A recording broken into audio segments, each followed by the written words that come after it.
the next best predictor of lifetime success is conscientiousness. Well, so, and of the two aspects of conscientiousness, say orderliness and industriousness, the better predictor is industriousness. So the question is, well, what can you do about your industriousness? And the answer to that is, well, that's kind of rough too, because there's a strong genetic component. But you can work on micro habits with regards to your conscientiousness. And I think the best micro habits, this is partly to do with this future authoring program processes, I think the best thing you can do with regards to your conscientiousness is to set up some aims for yourself, goals that you actually value. All right, you're going to have to put some effort into your life. And you need to be motivated to do that. And so what are the potential sources of motivation? Well, you could think about them in the big five manner. You know, if you're extroverted, you want friends. If you're agreeable, you want an intimate relationship.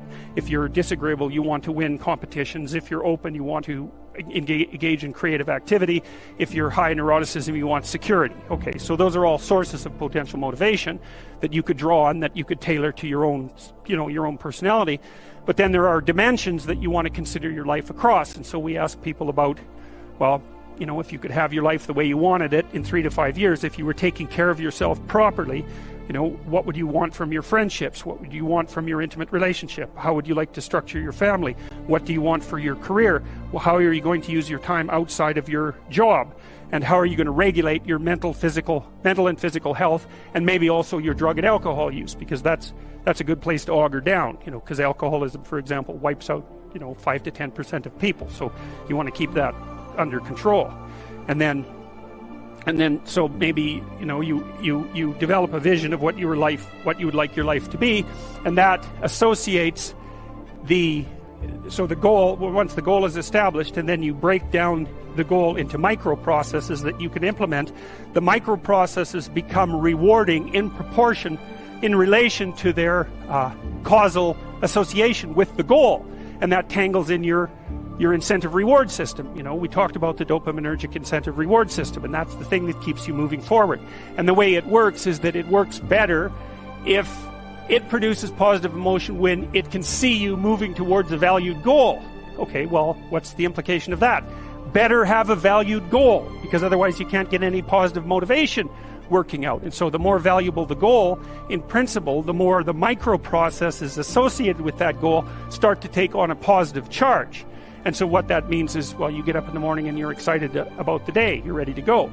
And so as far as I can tell, what you do is you specify your long-term ideal. Maybe you also specify a place you want to stay the hell away from, so that you're terrified to fail as well as excited about succeeding, because that's also useful. You specify your goal.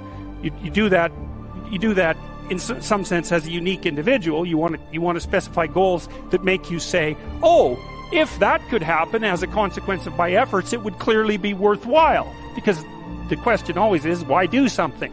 Because doing nothing is easy. You just sit there and you don't do anything. That's real easy. The question is, why would you ever do anything? And the answer to that has to be because you've determined by some means that it's worthwhile. And then the next question might be, well, where should you look for worthwhile things? And one would be, well, you could consult your own temperament. And the other would be, well, you kind of look at what it is that people accrue that's valuable across the lifespan. So you do a structural analysis of the subcomponents of human existence, and already did that.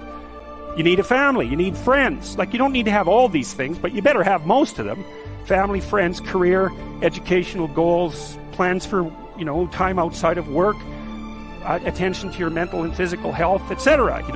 That's what life is about. And if you don't have any of those things, well, then all you've got left is misery and suffering. So that's a bad deal for you. So once you set up that goal structure, let's say, and that's really in many ways that's what you should be doing at university.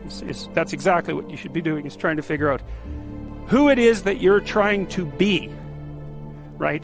And you aim at that, and then you use everything you learn as a means of building that person that you want to be. And the goal is to have a vision for your life such that, all things considered, that justifies your effort.